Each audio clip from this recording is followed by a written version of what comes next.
علیکم وروره. وعلیکم سلام. موږ مریض څنګه شو وروره؟ زه به وګورم. سلام علیکم ډاکټر صاحب. وعلیکم السلام. ډاکټر صاحب د مریض په आवाज راغلی د باندې ولاړ دی. مریض څنګه دی؟ ته دلته یو کال تېر کړ تاسو د میخانې په اصولو پوه نه شوې. مریض هلته په کټ کې پروت دی. دا خو میخانه ده. دلته خو ما سره مریض نه وي کړی. دلته خو صرف نسخې لیکم هغه شیان به ورته راوړې. دا وخت نسخه به وکړه وربشي دا نسخه به ورکړي ورته یو من کچالو، یو من رومیان، یو من کدو، یو من بانجانسیا، صحیح شو، یو من خټکی، 2 منه چې دی هندوانه به راوړي او 15 به ورسره جوسان هم لیکلي. جوسان به لږ ګزاره وکړه. دا خو ته څه کوې ډاکټر صاحب؟ دا زه پوهېږم او که ته پوهېږې ډاکټر څوک ده؟ که بدن څوک دلته ګرځي ده؟ ډاکټر خو ته یې خو دومره سړی نه دی کې سړی زه وګورم. دا شی دا نسخه ورته ورکړه نور هغه پوهېږي دا شی زه به ورته ورکړم خو داسې د قوانینو سره بیخي ضعیف ښکاري. ډېر غریب ده. ما نسخه چې دا د من نه کم نه وي ګوره پوه شوې. دا ورته ورکړه دا شی زه راورسوم. صحیح ده. چې مریض خو همدغه خوراک کوي که نه بل خوراک خو دغه نه وي که نه. زر ځله صحیح زه به ورته لاړ شم. شا به دا ګولګول نسخه لیکم دا زه راورسوم. والکه هغه کې مې ګوره کپسول او پرستامول 15 پاکټه لیکلي ګور چې د هغې ډېرې وروځي هغه مو سره راوړه. که زیات یې راوړي پروا نه کوي چې کم یې رانه وړي. صحیح ده صحیح زه ورته وایم. په خبره نه پوهېږي تاسو. بخیر ډاکټر صاحب. ډاکټر صاحب دا پرچې راغله پوجا دوی ورته راوړه. ډاکټر صاحب دې کې څه لیکلي دي؟ دې کې څه هغه شی نشته خو بس دا څنګه چې ورته کنه یو من الوګان دي، یو من پیاز دي او نور دغه تازه میوه ده لکه مڼه شوه دغه شیان دي پکې پوه شې. راشه زر راوړه. مریض تا بیخي وږی ساتلی ده. هېڅ خوراک نه ورکړی. زر موږ نه پوښتنه کوي چې پرچه کې چې دي. والله اکبر زه ورته ډاکټر ښکارم. په خاطر نه پوهېږم خو بس څه وکړو. یو من بانجان یې ویلې او الوګان یې چې پکې لیکلي وو. والله که پې پوهېږم.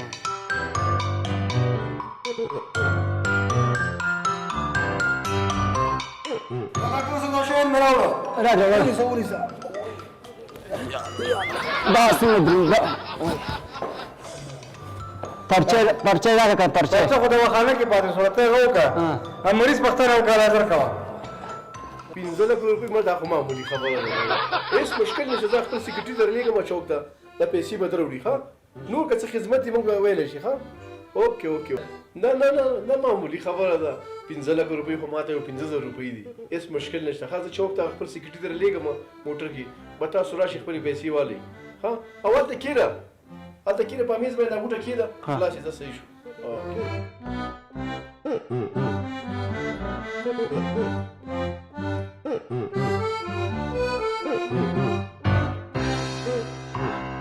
ډاکټر صاحب دا دوايي خو یې راوړله ما نور خو چې نشته چې ورته امتیاز سره ولاړ ده. نه ته صبر وکړه چې زه یو بله نسخه م ورته لیکم. دا نسخه م ورته ویسه. دا نسخه م زر ورته زر راورسېد. دې کې مې ډېر وخت تېر کړ. زه راځه که یو سړی خو چې اوسي پسې تا لیکي که نه زر دا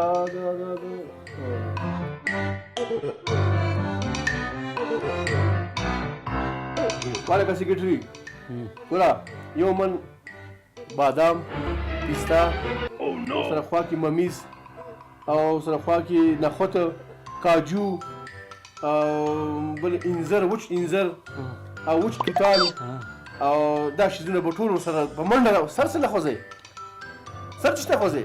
و ډاکټر صاحب ما ته خندا په دې راغله پوه چې دغه سامان چې ده دا تا چې ولیکل ورته د اختر لپاره ځان د کور ته وړې که مریض ته یې ورکړې. ګوره د مریض مغز او سوچ او فکر چې په دې پیسه او بادام باندې جوړ نه شي نو نور به په څه شي جوړی. او داسې خوا کې خو زموږ مېلمانه راځي دلته چې په هغوی مو نه خورو خو بیا خو زما خو دفتر نه شو نو زه بیا څه شي لپاره ته ناست یم. په خبره ورسېدې دا وخت له عاجل چې څومره زر کېدی شي دا نسخه راورسوه ښه. یو منټ صبر وکړئ. دا به ده سره خوا کې چې کوم ده که نه د ایسال ګولۍ دي ګوره ښه. 6 پاکټه به د ایسال ګولۍ راواخلې. دا 6 دېرش ولیکل 6 دانې دي. ته نه پوهېږې که نه تعلیم دې نه ده کړی که همدغسې خبرو ته غوږ نه ږدې که نه. ځه ورشه ایسال ګولۍ دي ګوره ډېره ونه وځي. ډاکټر صاحب راته وړه پرچه. دا کې څه لیکلي دي ما خو پوه کړی پرې.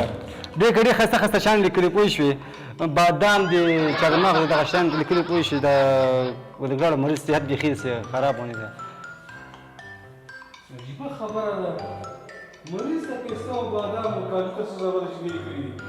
ګوره ته دا راته ووایه چې دې ډاکټر تجارت شروع کړی که څه حساب ده که د خوراک فروشي دوکان یې اچولی ده کله را باندې من مڼې راوړي کله را باندې من پیاز راوړي کله را باندې من زردکې راوړي دا څه حاله واچولې نه وروره خو خیر دی لږ به د مریض سره کیسه به خپل هم خوري که نه وروره زه خو همدا سپینې سترګې نور وغورځولم یو نه قرض که بل نه قرض که د لورې سپینه قرضداره شم زه همدا دا به کوم وروره ښه من نه وړم هر څه په ما باندې ډېر پټاکې مه کوه کړي راغلی چې خپله پسې نه وځه دا چیرې ډاکټر صاحب ته زه خو چې زه ورته ورشم هغه زه اجازه ته ورکړم خلاص اجازه اخلي اجازه اخلي ضروري ما پرېږده ورته ما ورته پرېږده نه نه نه نه منم ډاکټر صاحب ګول به اجازه نه ورته ده ورور څه خبره څه مشکل ده ته دې خوا شته نه نه ته ډاکټر یې ته تجار یې ته څه کاری ما ته دې مخکې پرچه رالېږلې وه چې یو من مڼې راوړه یو من زردکې راوړه یو من کچالو راوړه نه ته دا راته ووایه چې دومره شیان تا وغوښتل تا کومه خوراکه فروشي اچولې ده که کوم مارکېټ کې دوکان نیولی وروره نور د بچي غمغو نه پوهېږم دا نقصه دې که راوړله خو مریض به دې ښه شي کله مریض دې تلی ده وروره د مریض دې پېښه وځي هغې سره خو زه مریض کړمه نو دا خو زما ګناه نه ده دا شیان چې ته راوړې خو مریض ته زه ورکوم په خپله خو زه نه خورم که نه وایي که ته خورې او که ته نه خورې نو زه خو دې ورکړمه ته هم دې ته راسې چې خلک ورکړي وروره وخت مه ضایع کوه وخت مه ضایع کوه چې مریض ګورې اجل ورته کې پروت ده که بله نسخه در لیکم بیا تا ولیکوم ګوره خوښه دې خپله که مریض دې اوچتوه وروره زما مریض کچالو خوري ما مریض یو چې میوه خوري کله پیسه راغواړي کله سره غواړي هله جوس راوړه هله انرژي راوړه ضعیف انرژي خو ته بیخي غواړې نه هغه غاله انرژي نه اصلي انرژي نه تا به ما راوړلې دا پیوازه خو تا ټول غرق کړه غرقو تباه دې کړه دا ولې وروره داسې حساب ده که نه چې زه ناست همدغه شي لپاره یم په خبره ورسېدې که نه نور دې خپله خوښه که راوړې هغه لکه مریض دې تلی ده له خیره بس زه اوس پوه شوم چې ته خلک غرقولو ته راسې زه هم ناوز دې سپي ځمه او په تا ریزه دي که مریضه